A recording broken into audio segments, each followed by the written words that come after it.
Our next session will be a slightly different format. The folks will kind of handle their own introductions. I will only say that Mark Richards is familiar to many of us, former chair of the UK Carroll Society and editor of the Carrollian, and I will turn it over to Mark to continue our program. So welcome, Mark. Oh, thank you very much.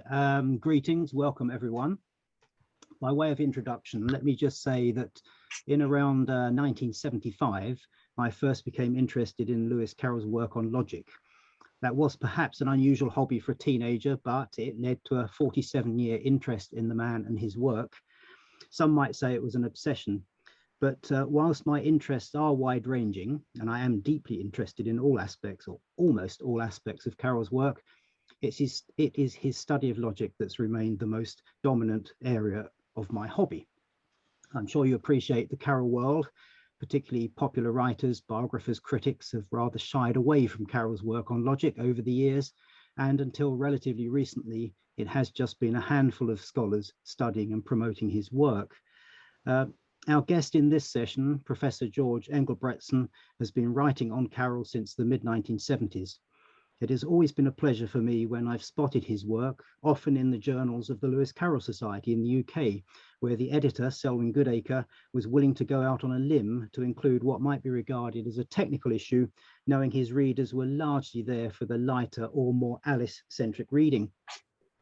In the appendix to this book, Symbolic Logic Part 1, Carroll refers to himself as an obscure writer on logic. And George Englebretsen has been playing his part over the years in making sure that rather modest description remains inaccurate. In 2021, George published this collection of his Carrollian pieces called Carrollian Notes, each with a new postscript. And it has been a joy for me to read these pieces again, so much so that I felt we needed to mark the occasion of this publication and take the opportunity to talk face-to-face or screen-to-screen with the author himself.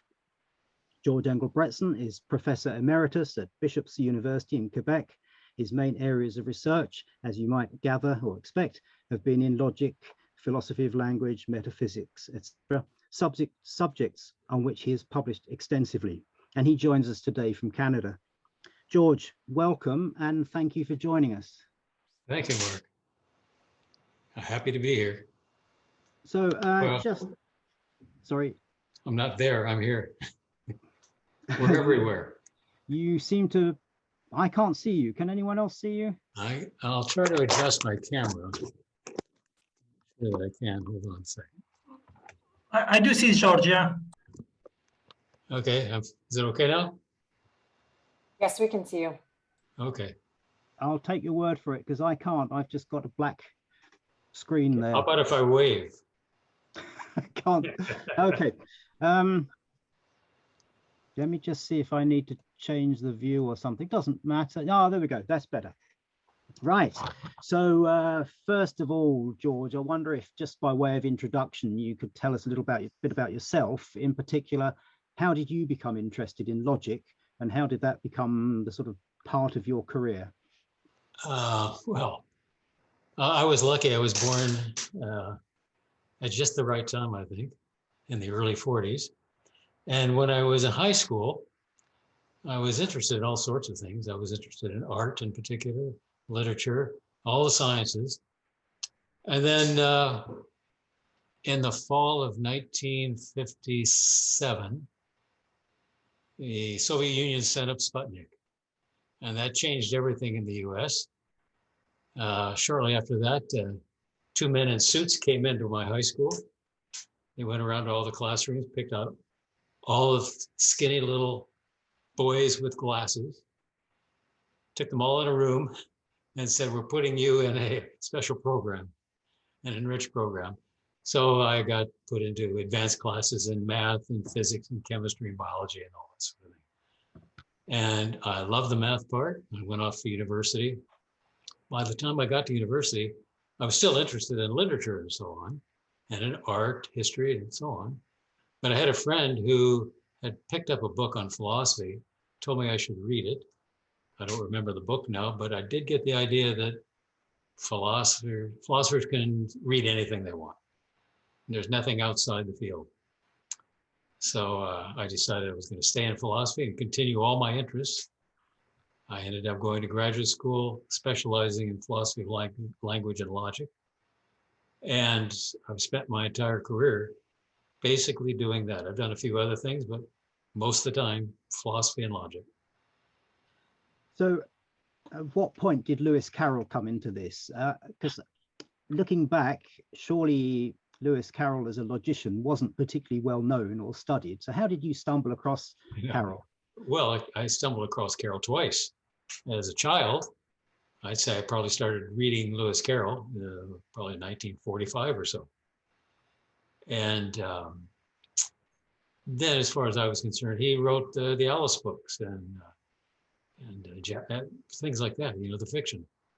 And then later on, as I became a logician, I got very interested in working on what is term logic, the kind of a logic that Aristotle did, syllogistic logic.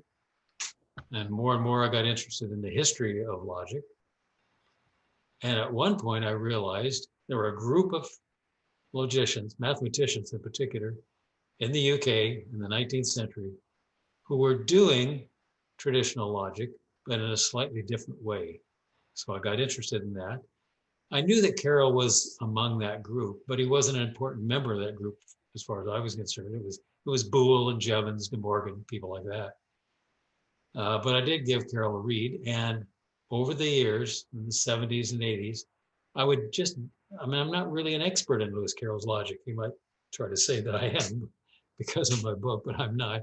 I dip into Carroll now and then, and I dipped into Carroll in those days because I would see things in my own work that reminded me of things I'd seen in reading Carroll's logic. The things he wrote about negation, for example, his diagrams, those sorts of things. So that's it.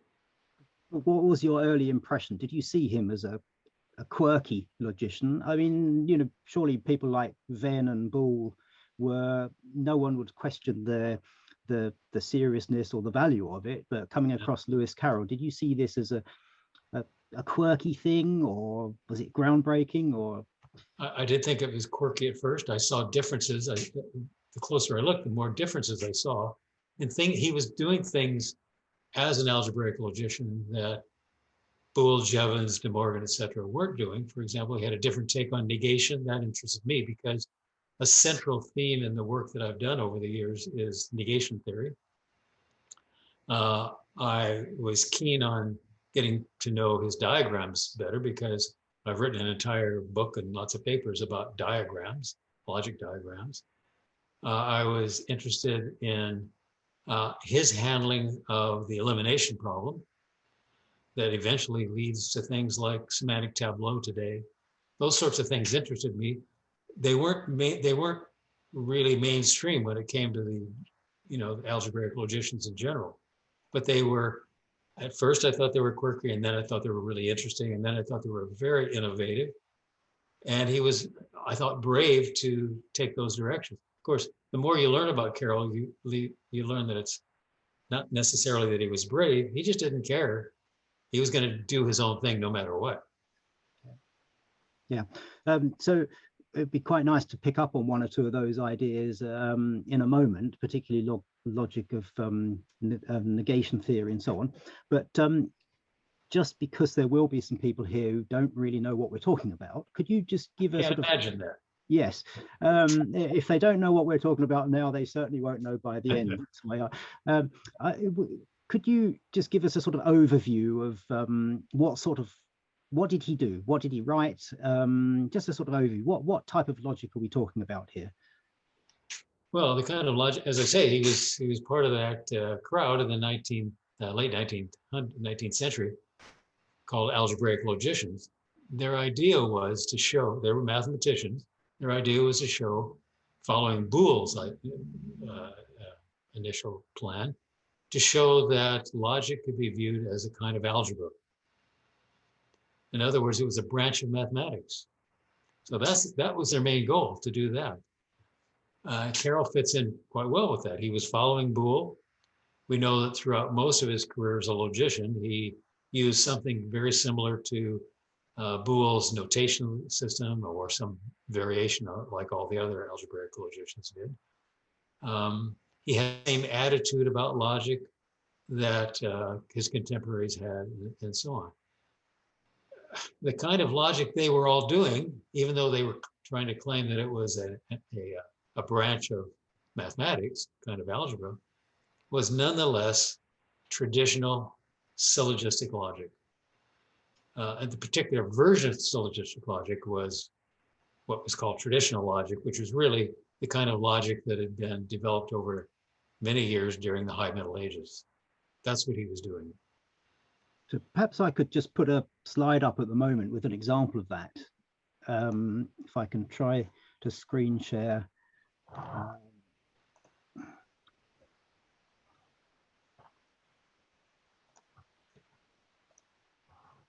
I think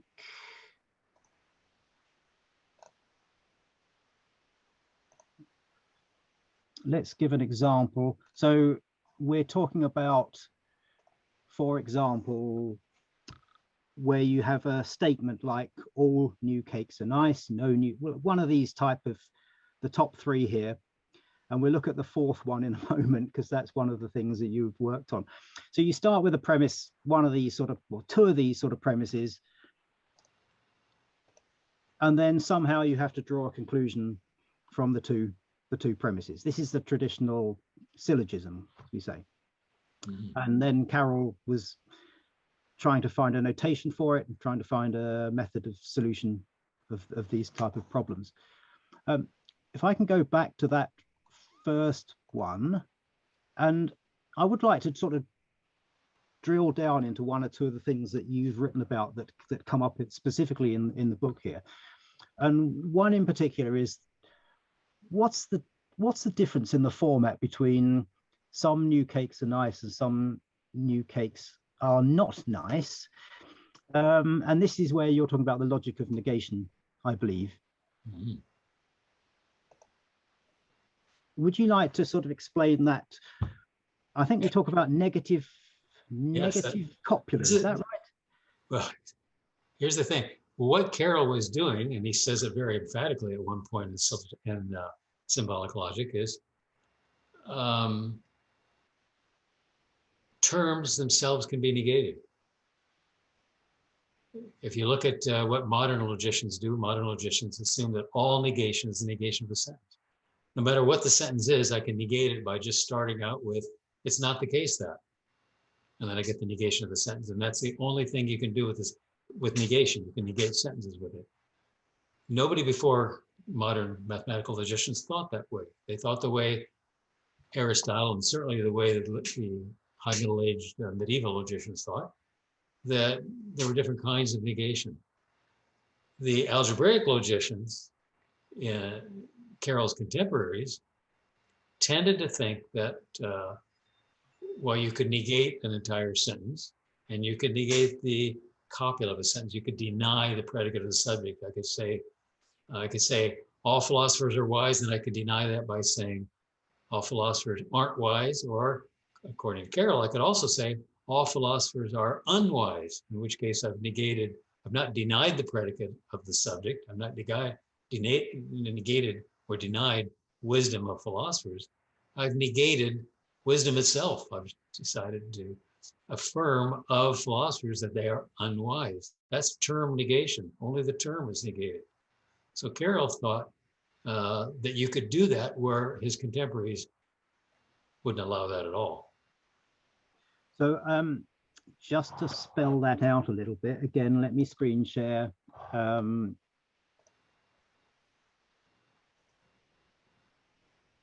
I've got a screen here. So if I understand this correctly, what we're saying is these two statements in blue are basically the same, and it's just a matter of where the not should go. Yeah. And this is Carroll's approach. These two are, you see, just let me ask you the question here then. You see, I like this. That fits very well with me to say, well, they're the same thing. It's just a preference for how you word these things. But somehow I feel slightly guilty for liking it, because I think deep down there is a difference between these two, and that I shouldn't be seeing them as exactly the same. Is that a fair thing? Yeah, well, I mean, in ordinary discourse, when we're talking ordinarily, everyday language, in ordinary situations, we might well, especially if the quantifier, that first word some, if it were a quantifier like all or every, then you might really worry about whether these two kinds of negation are the same or different. It might make a difference. In the case where they're both particular, they both start with some, it's pretty easy to confuse them, equate them with one another. So you shouldn't feel guilty about that. But Carroll was very clear. You can do the second thing. You can negate terms. So in effect, Carroll simplifies the whole thing, because he brings this, instead of the 4 types of premise that we put up a minute ago, he brings it down to 3, and yes. just simplifies the process. And presumably this is because Carroll is trying to streamline the whole process of drawing a conclusion from these premises. Yeah, I think so. And this is sort of a matter of self-confidence, isn't it, on Carroll's part? I mean, isn't he just saying, you know, he's confident enough to say, this is the way I think it should work, and you can like it or if not, read someone else's book. Yeah, I think that was his attitude. Yeah. Yeah, quite. It's quite interesting for me to study different aspects of Carroll's work and try and find what was the man really like, if you see what I mean. Not just about what does he like at logic, but I think that's quite a nice idea, that there was a sort of self-confidence, and it comes through quite a lot in the way he writes, especially in the appendix to symbolic logic. Perhaps another one that you've looked at a bit is Carroll's quirky definition of those statements that say all cakes are nice, and that brings in this term that I was always impressed with when I first learned it at about 16, of the existential import of propositions. Could you explain that to us? Yeah. Well, let me say something. Can I say something about Aristotle first? Okay. Because I mean, it's important, if you're going to take Carroll's logic seriously, pay close attention to it and take it seriously, it's important to know where his logic and the logic of the algebraic logicians fits in the history of logic. And it all starts with Aristotle. Aristotle, keep in mind, Carroll dedicated his book to Aristotle. He never gave up on Aristotle, even though there's some important differences between what Aristotle did and what he did. Aristotle, if you think about, the first thing you need to do as a logician is figure out what the logical forms of sentences are, because a sentence is something that can occur as a premise or conclusion of an argument. And logic is all about arguments. So if you want to find the logical form of an argument, you need to know the logical form of the sentences that make up the argument. And Aristotle is very simple explanation of what goes on in the sentence, in sentences that turn out to be premises or conclusions of an argument. A sentence is very simple. It's a pair of terms somehow stuck together. That's it. He didn't always think that. Plato didn't think that. And when he was a younger man, Aristotle didn't think that either. They thought if you wanted to figure out the logical form of a statement, you simply looked at grammar, Greek grammar, Latin grammar, English grammar, whatever it was, and that would be a guide. And so they held that a sentence is just what the Greeks called an onoma and a pneuma, a noun and a verb. You put a noun and a verb together, you get John runs, that's a sentence. Everything's done, no problem. The noun and the verb are simply made for each other. They stick together like glue, no problem. You don't have to introduce anything else to it. Aristotle said, you do need to introduce something else. You need those terms to be stuck together by a real glue. And the glue is what he called a logical copula. And his logical copulae were something like, he would say, belongs to every, belongs to some, belongs to no, and does not belong to some. So those copulae, and if you look at those copulae, they tell you, each copula tells you something about the sentence as a whole. It tells you the quantity, how much of what you're talking about, and whether you're saying something affirmatively or negatively, whether you're affirming or denying. So that's his form of a sentence. Now, eventually, Aristotle concludes, argues eventually, or in prior analytics, when he's developed this logic, that you could derive a sentence like every x is y. From that, you could derive some x is y. And from that, later medieval logicians drew what we call today the square of opposition. You look at the square of opposition, it's those four kinds of sentences. We don't say x belongs to y and x belongs to some y and x doesn't belong to some y and so on. We say every x is y, some x is y, no x is y, some x is not y.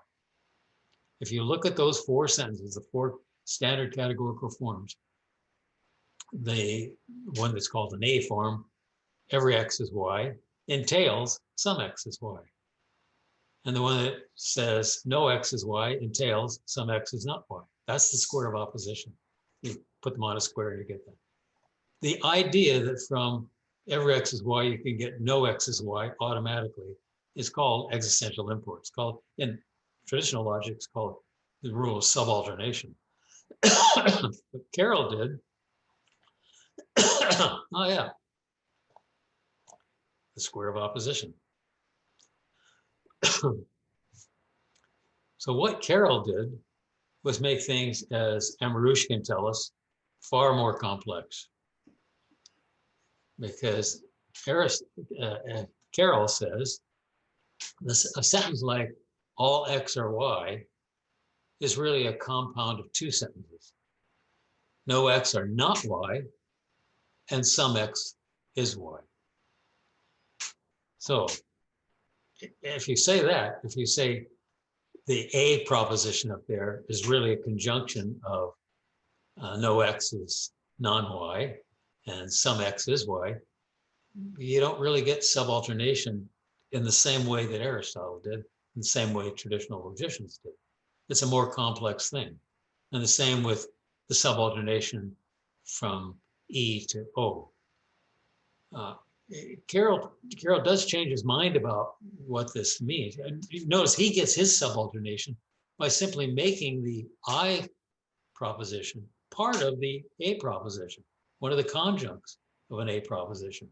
So if you think an A proposition really says something plus I, that's easy to get I from. So if I say John is going to the fair and Mary is staying home, I can conclude from that Mary is staying home. One of the conjuncts follows from the conjunction. So if A is a conjunction, one of the conjuncts follows, and that conjunct for Carroll is the I proposition. This makes things very complex, more complex than they needed to be. Although I recollect many years ago, Mark, you sent me a paper on that very topic where you showed how he could save the O corner of the square by being consistent with that supposition. I may have gotten this a bit wrong, but I think that's what you were doing. Exactly right. In fact, what you said there was that when you, this is my attempt at Dodgson's version of it. Once you put in Dodgson's meaning of all x are y, suddenly certain parts of this whole thing drop out, and the only way you can get it back again is to put Dodgson's quirky not all x are y. And this is to me where the whole thing goes rather goes off the rails, I think, because when you say all x are y, let's say, take an example, let's say, all my books are in this room. Well, you would expect there to be some books in this room. Otherwise, I can't say all my unicorns are in this room. That just doesn't, in everyday life, that doesn't make sense. And I like that. Again, it's one of these things where I like what Carroll does, but I just deep down feel maybe I shouldn't, because this is when you negate it. So when you say not all x are y, then it's either some are not y, or else none of them exist. Yeah. And this is the thing I was writing to you about many years ago, and I've actually put this on my Lewis Carroll Resources website. Ah. But so yeah, again, this comes back to this sort of Humpty Dumpty, isn't it? When I use a word, it means what I want it to mean. Yeah. Well, Carroll did change his mind a bit. At one point, I can't remember where now, somewhere in symbolic logic, he does say that maybe he could get by, make it more simple by making that the second conjunct of the A proposition, not some X is Y, but simply there is some X. Some X exists. That makes it easier. Of course, it makes it easier in one sense. It makes the form of the A proposition a little bit simpler. But now it's very hard to see how you get from the A proposition to the I proposition. It's hard to see subalternation because the new conjunct isn't the I proposition. It's some piece of the I proposition. I think there's a solution to this, but then you have to abandon Carroll's efforts here, go somewhere else.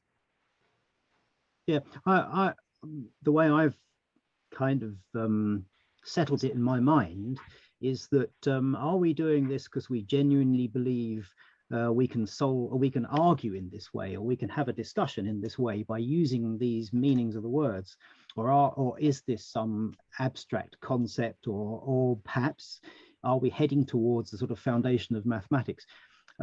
Because didn't things change really soon after Carroll died and the direction changed? Could you tell us a little bit about that? Sure, I'd love to talk about that. It's a huge thing. When you have, Aristotle starts building what we would call formal logic for the first time, as far as we know, in a systematic way, a long time ago, 2,400 years ago. And everything was fine for a long time. There were ups and downs. Highlight during that long period was Leibniz, for example. Another highlight was 19th century algebraic logicians like Boole and Carroll and so on. And then everything almost came to a stop shortly after Carroll died, because towards the end of Carroll's life, logic really changed. And the way it changes is a bunch of other mathematicians, in particular, Gottlieb Frege in Germany, were doing something else. They were mathematicians just like the algebraic logicians were, while the algebraic logicians like Boole, etc., thought of logic as simply a kind of algebra, therefore a part of logic. Frege was interested in something else as a mathematician. He wasn't trying to turn logic into a branch of mathematics. He was trying to find the foundations of mathematics itself. It's a long story why anyone was looking for the foundations of logic in the first place. But so Frege decided it had to be logic. Logic wasn't a branch of logic, but it could be the foundation of logic. So he started looking around for logics that he could use. He looked at Aristotle's logic, thought it was too weak. He looked at Boole in particular and thought it was mistaken in several different ways. And so he decided he started all over. He built his own logic. And that's exactly what he did. The logic he built, usually referred to today as mathematical logic. First order predicate logic is a technical name for the particular kind of logic he built. And it has enormous differences. I mean, it really was a complete revolution in logic. For one thing, I said before something about what Aristotle thought the form of a proposition was. It's a pair of terms connected by a logical copula that indicates both the quantity and quality of the proposition. But before that, he and Plato had that binary theory that you just have a noun and a verb, a name and a verb. That's an old theory that was abandoned by Aristotle early on. Aristotle's other theory lasted up until then, and then Frege comes right back to that binary theory. Not because he's gone back to Plato, not because he's gone back to the early Aristotle, but because what he knows as a mathematician, his area of expertise was in analytics. What he knew as a mathematician was the form of the idea of functions and arguments. So functions can operate on one or more arguments. An argument was just something. A function is something you do to something else to get something else. All kinds of things can be thought of as functions. All kinds of things can be arguments. Water appears.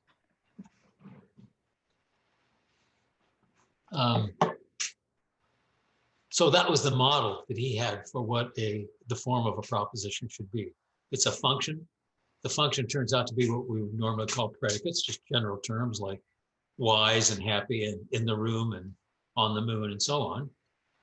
And then anything that indicated an individual thing, what he called names, but proper names, definite descriptions, pronouns, individual pronouns, any of those things could be arguments that fit the spaces in a function. So a function, he thought of a function as something that's like an expression that has holes in it, and then you fill those holes with names. And the beauty of that, of course, is that you can take care of terms like loves. I can say, some man loves some woman. That's hard to take care of in traditional logic. A pair of terms connected by copula. But here we have too many terms. We've got man, and we've got woman, and we've got loves, 3 terms. Because loves is a relational term. For Frege, it's one of those function terms. It's a function. It just happens to have 2 holes in it, 2 gaps. And those gaps can be filled by names. So the modern mathematical logician would take a sentence like, some man loves some woman as something is such that it is a man and it is a woman. And the it is a pronoun.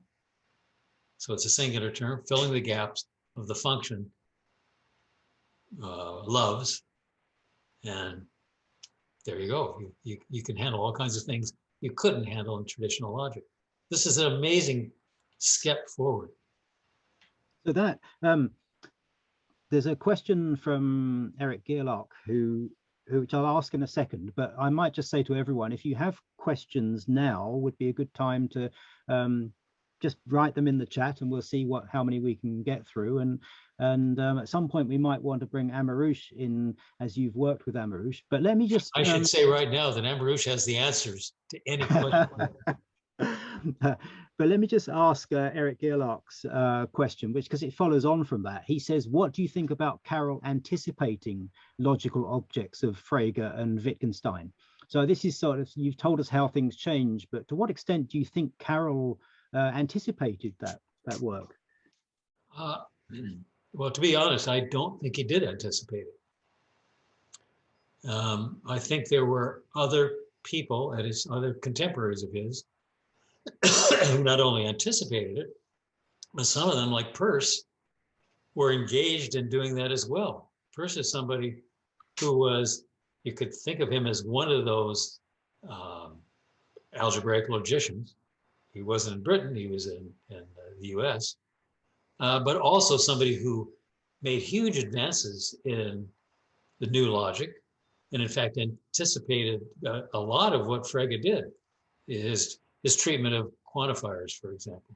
So I don't think Carroll was mindful of what was going on around him outside of his circle of mathematical friends who were doing the kind of logic he was doing. I mean, I perhaps he did, but I don't know. Okay, so as I say, if anyone has questions, feel free to put them in the chat. But I would quite like to ask Amarouche to join the conversation. If you could unmute yourself, Amarouche.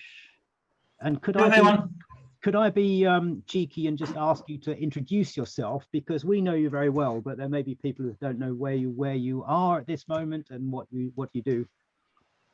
Okay, hello everyone. So sorry, my name is Amarouche Moktefi. So I'm a lecturer in philosophy here in Estonia, and I had the pleasure of presenting already at the Lewis Carroll Society of North America in 2007. I also presented several times at the Lewis Carroll Society. So I'm, let's say, a Carrollian scholar, and I work mainly on Lewis Carroll's logic. Yeah, and of course, I mean, this area was known to me through the work of Francine Abelès. I don't see her today here, and George. But if I might just add something here, George, I mean, for scholars in logic, I mean, here, of course, we are talking about his work on Lewis Carroll's logic, but he's known for work on other areas, and they knew his work on other areas before. I mean, he's not just a scholar on Lewis Carroll's logic. We know his work on negation, as he mentioned, on term logic, on diagrams also. It's a very important part that's really well known now, and that we don't discuss about today. But for sure, there are several other areas that are worth having a look in George's work. Was there anything in what George has told us so far that you would like to pick up on, Amarouche? Oh, I don't know. Actually, I took a lot of notes. I'm already have a full page. I really don't know exactly, because I have technical questions, and it's a bit to comment afterwards. But maybe something I would like to point is that when we speak about Lewis Carroll's logic, we try always to look for which contributions he made, and in extra which innovations, etc. Because we always try to, in the way history is written, we always try to see who did what first, etc. And therefore, we need to put these people on, in order to be on the logical scene. In order to be on the map, we need to find their innovations. But for the way I study Lewis Carroll, for me, the important really through Lewis Carroll is that he gives a beautiful entry or entrance or gateway to the state of logic in his time. What's important, Lewis Carroll might not be the best, actually, or the most interesting logician to learn about the advancement of logic in his time.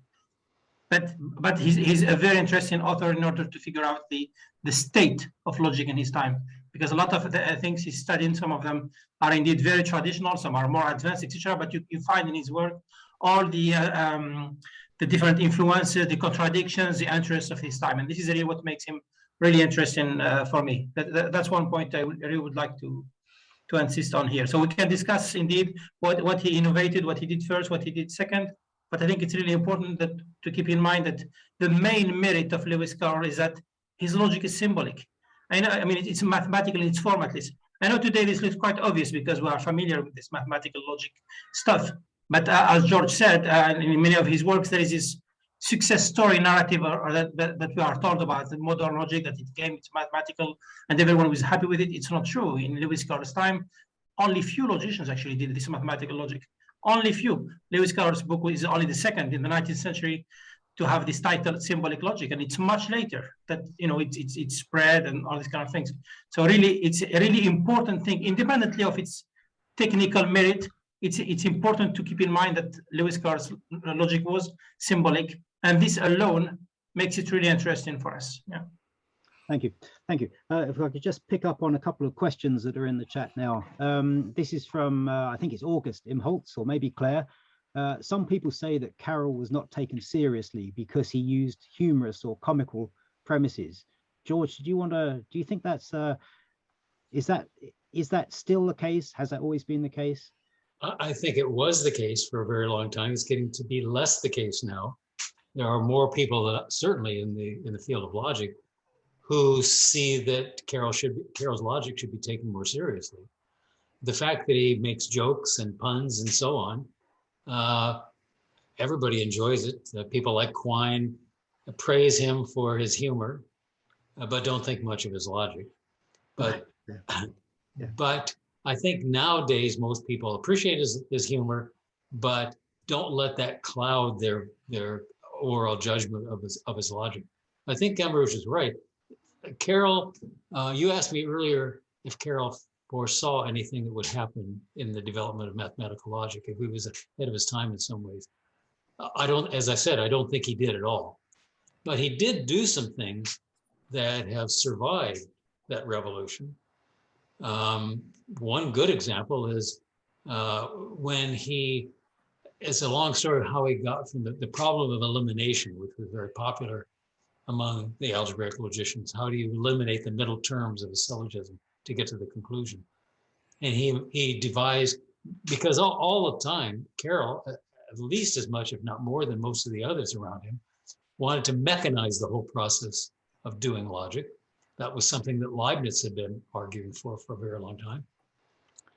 And so Carroll does develop some techniques. For example, his technique of underscoring the middle terms so that you would know which ones to eliminate. You simply drop them out. If they were underscored, you'd ignore them to get to the conclusion. And that goes on to then his barred premises and so on. And eventually to what he called, I think he calls his genealogical method, where he basically takes an argument, forms a counter argument, which is simply the premises and the denial of the conclusion, and then works out a contradiction from that, following a kind of a tree diagram, like a genealogy diagram. He did that. Not many people followed up right away, but eventually that became a very important tool, still a very good tool used by mathematical logicians today. It's usually referred to as semantic tableau. The semantic tableau are quite common nowadays. He did that. Yeah. Okay, just maybe one or two more questions we could get through. We are getting towards the end of our session now, but Dale Bennett asks, why did Carroll feel that he had to rename logic terms? Why did he feel he had to rename them? Well, I'm not clear which terms he's reading. Well, I guess maybe that means why did he have to feel he had to redefine them? But I think that probably follows on from what we started out by saying. Let me just, there's a couple of points that have been made in there that aren't really questions that I'd invite people to read. Yeah, it's easy if people read the chat, because we are just coming to the end of our session now. And but I want to end with one small piece that George, if you could introduce it, I'd like to read just one little paragraph out of an article you wrote that was published in the Lewis Carroll Society Journal in 1975 on Lewis Carroll's shoelaces. If you could, and I have to end with this bit because this is something that has tickled me for 45 years. And every now and then I think of it. And it's one line in there, which I think is probably the most Carrollian thing I have ever read a non-Carrollian write. So if you could just introduce what was the background to that article? Well, at the time there was a discussion, I think in the Jabberwocky, 2 or 3 issues of the Jabberwocky, about using Carroll's use of different colors of ink in his manuscripts as a way of dating them.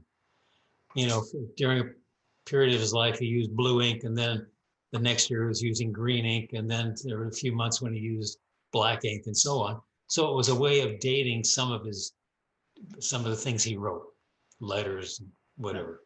And I thought that was very funny, and it's a serious business.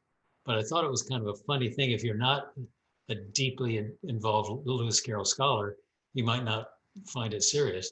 So I decided to write a little article about the colors of shoelaces that Lewis Carroll used at different times. So let me just read to end with, really, let me just read the one bit of this letter that you wrote to the journal that was published. Roughly speaking, Carroll used black, often faded to greyish shoelaces until 10th of March 1868, then brown until spring 1888, and finally blue until his death, whenever that was.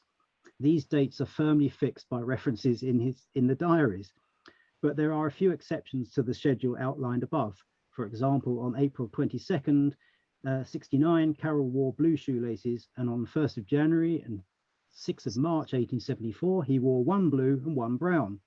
The political and theological ramifications of this are obvious and require no further comment. Also, on March the 13th, 1891, Carroll began a week of wearing no shoelaces at all. The following week, he reversed his position, wearing laces but no shoes. And that, I think, was that only a logician could have written that. And it's one of the most Carrollian things that still makes me chuckle. So I should bring things to a close now. If you want to look at where you can buy George's book, I've put a link on a web page called feedingthemind.com. If you go to that page, you'll find there's a link to that. There's also a link to those logic demonstrator things that I had And there's also some information about this book, which George contributed to, about what the tortoise said to Achilles, edited by Amarouche, Moktifi, and Fran Abeles. That's all on that webpage, feedingthemind.com. So it just remains for me to say thank you, Amarouche. Thank you for everyone for your attention. And thank you, George, for your 47, 48 years of Carrollian work. And thank you for spending time with us today. Thank you very much, Mark.